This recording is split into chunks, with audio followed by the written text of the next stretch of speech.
Deuteronomy chapter 23. He that is wounded in stones or hath his privy member cut off shall not enter into the congregation of the Lord. A bastard shall not enter into the congregation of the Lord. Even to his 10th generation shall he not enter into the congregation of the Lord. An Ammonite or Moabite shall not enter into the congregation of the Lord. Even to their 10th generation shall they not enter into the congregation of the Lord forever, because they met you not with bread and with water in the way, when ye came forth out of Egypt, and because they hired against thee Balaam the son of Beor of Pathor of Mesopotamia to curse thee. Nevertheless, the Lord thy God would not hearken unto Balaam, but the Lord thy God turned the curse into a blessing unto thee, because the Lord thy God loved thee. Thou shalt not seek their peace nor their prosperity all thy days forever.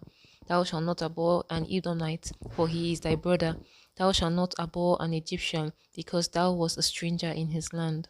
The children that are begotten of them shall enter into the congregation of the Lord in their 3rd generation. When the host goeth forth against thine enemies, then keep thee from every wicked thing. If there be among you any man that is not clean by reason of uncleanness, that chanteth him by night, then shall he go abroad out of the camp. He shall not come within the camp. But it shall be, when evening cometh on, he shall wash himself with water, and when the sun is down, he shall come into the camp again. Thou shalt have a place also without the camp, whither thou shalt go forth abroad, and thou shalt have a paddle upon thy weapon. And it shall be, when thou wilt ease thyself abroad, thou shalt dig therewith, and shalt turn back, and cover that which cometh from thee. For the Lord thy God walketh in the midst of thy camp, to deliver thee, and to give up thy enemies before thee. Therefore shall thy camp be holy, that he see no unclean thing in thee, and turn away from thee. Thou shalt not deliver unto his master the servant which is escaped from his master unto thee. He shall dwell with thee, even among you, in that place which he shall choose in one of thy gates, where it liketh him best. Thou shalt not oppress him.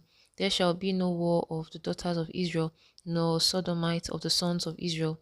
Thou shalt not bring the hire of a war, or the price of a dog into the house of the Lord thy God for any vow. For even both these are abomination unto the Lord thy God. Thou shalt not lend upon usury to thy brother, usury of money, usury of victuals, usury of anything that is lent upon usury. Unto a stranger thou mayest lend usury, but unto thy brother thou shalt not lend upon usury, that the Lord thy God may bless thee in all that thou settest thine hand to do in the land, whither thou goest to possess it. When thou shalt vow a vow unto the Lord thy God, thou shalt not slack to pay it, for the Lord thy God will surely require it of thee, and it would be sin in thee. But if thou shalt forbear to vow, it shall be no sin in thee. That which is gone out of thy lips thou shalt keep and perform, even a freewill offering, according as thou hast vowed unto the Lord thy God, which thou hast promised with thy mouth. When thou comest into thy neighbour's vineyard, then thou mayest eat grapes thy fill at thy own pleasure, but thou shalt not put any in thy vessel. When thou comest into the standing of the corn of thy neighbour, then thou mayest pluck the ears with thine hand, but thou shalt not move a sickle unto thy neighbour's standing corn.